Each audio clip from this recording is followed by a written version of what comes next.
പ്രായം എത്രയായാലും ഒന്ന് നടക്കാൻ ആഗ്രഹിക്കാത്തവർ ലോകത്തെവിടെയും ഉണ്ടാവില്ല. ലോകമെമ്പാടുമുള്ള ജനങ്ങളെ ഏതാണ്ട് ഒരേ രീതിയിൽ അലട്ടുന്ന പ്രശ്നമാണ് മുട്ടുതേയ്മാനം. 45 കഴിഞ്ഞവർക്ക് മുട്ടുതേയ്മാനം കണ്ടുവരുന്നുണ്ട്. മുട്ടുതേയ്മാനം സംഭവിച്ചവർ മുട്ടുമടക്കാൻ പോലും കഴിയാതെ വീടിനുള്ളിൽ ഒതുങ്ങിക്കൂടേണ്ടി വരുന്ന അവസ്ഥയാകും. അത്തരം രോഗികളുടെ ജീവിതം തന്നെ മാറുന്ന വിധത്തിൽ നൂതന സാങ്കേതിക വിദ്യ ഉപയോഗിച്ചുള്ള ശസ്ത്രക്രിയ പ്രചാരം നേടിക്കഴിഞ്ഞു. കൃത്രിമ മുട്ട് മാറ്റിവെക്കുന്നതിനായി സാങ്കേതിക വിദ്യ സ്വന്തം പരീക്ഷണാടിസ്ഥാനത്തിൽ കണ്ടെത്തുകയും അതിൽ വിജയം കാണുകയും ചെയ്ത വ്യക്തിയാണ് ഡോക്ടർ പ്രേംകുമാർ. വടക്കാഞ്ചേരിയിലെ മാക്സ് കെയർ ഹോസ്പിറ്റലിലാണ് ഡോക്ടർ സർജറി. ഇവരുടെ ഈ സേവനം എന്നെ കേൾക്കുന്ന നിങ്ങൾക്ക് ആർക്കെങ്കിലും ആവശ്യമുണ്ടെങ്കിൽ ഡോക്ടറെ കോണ്ടാക്ട് ചെയ്യണം. അങ്ങനെ നിങ്ങളുടെ ബുദ്ധിമുട്ടുകൾ മാറ്റട്ടെ. ഞാൻ എൻ്റെ ജീവിതത്തിൽ ഇത്രയും ചിന്തിക്കാറുള്ളൂ. ഞാൻ കാരണം ഒരു മനുഷ്യന്റെ ബുദ്ധിമുട്ടുകൾ മാറ്റാൻ പറ്റിയാൽ, എല്ലാ ബുദ്ധിമുട്ടും അവന്റെ മാറ്റാൻ നമുക്ക് പറ്റില്ല, ഒരു ബുദ്ധിമുട്ടെങ്കിലും മാറ്റാൻ. പണ്ട് 2 മാറ്റല്ലേ? രണ്ട് ബുദ്ധിമുട്ട് മാറ്റാം കേട്ടാ. കാലിന്റെ മുട്ടിന്റെ ബുദ്ധിമുട്ട് അത് നമ്മൾ മാറ്റി തരും.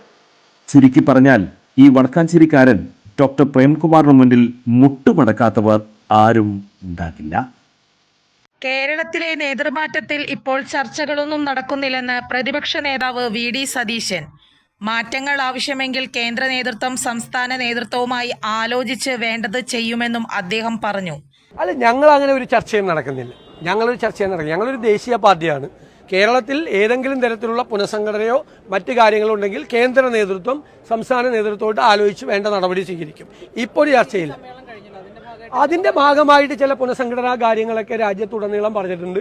അത് AICC ഒരു കലണ്ടർ ഉണ്ടാക്കും.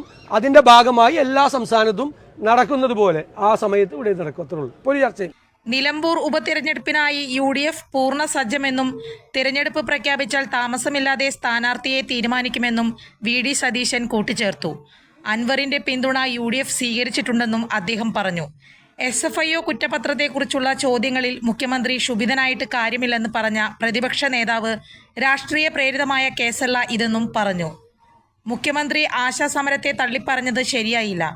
മുഖ്യമന്ത്രിക്ക് കിട്ടിയ വിവരങ്ങൾ തെറ്റാണ്. സമരക്കാർ ഒത്തുതീർപ്പിന് തയ്യാറാകുന്നില്ലെന്ന വാദം തെറ്റാണ്.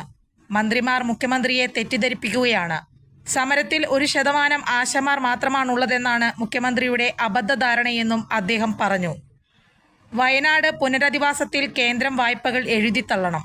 കേന്ദ്രം തയ്യാറായില്ലെങ്കിൽ സംസ്ഥാനം ഏറ്റെടുക്കണം. കരുവന്നൂർ കേസിൽ ED അന്വേഷിക്കാൻ തുടങ്ങിയിട്ട് കുറേ കാലമായല്ലോ. കഴുത്തിൽ പിടിമുറുക്കിയിട്ട് കൊല്ലം കുറേയായി. കുഴൽപ്പണക്കേസിലും കരുവന്നൂർ കേസിലും പരസ്പര ധാരണയുണ്ടെന്നും അദ്ദേഹം ആരോപിച്ചു. സമൂഹ മാധ്യമങ്ങളിലെ ഷൂ വിവാദത്തിലും VD സതീശൻ പ്രതികരിച്ചു. 3 ലക്ഷം രൂപയുടെ ഷൂ എന്നാണ് പ്രചാരണം. CPIM ഹാൻഡിലുകളാണ് പ്രചാരണം നടത്തുന്നത്. പ്രചരിപ്പിക്കുന്നവർ ആരായാലും വന്നാൽ 5000 രൂപയ്ക്ക് തരാം. ഇന്ത്യയിൽ 9000 രൂപയാണ് വില. പുറത്ത് അതിലും കുറവാണ്. 70 പൗണ്ട് കൊടുത്ത് ലണ്ടനിൽ നിന്ന് സുഹൃത്ത് വാങ്ങിച്ചു കൊണ്ടുവന്ന് തന്നതാണ് ഷൂവെന്നും VD സതീശൻ വ്യക്തമാക്കി. കൂടുതൽ വാർത്തകൾക്ക് ഞങ്ങളുടെ ചാനൽ സബ്സ്ക്രൈബ് ചെയ്യുക. ഫേസ്ബുക്ക് ഫോളോ അപ്പ് ചെയ്യുക. വാർത്തകൾ വേഗത്തിലറിയാൻ Anytime News.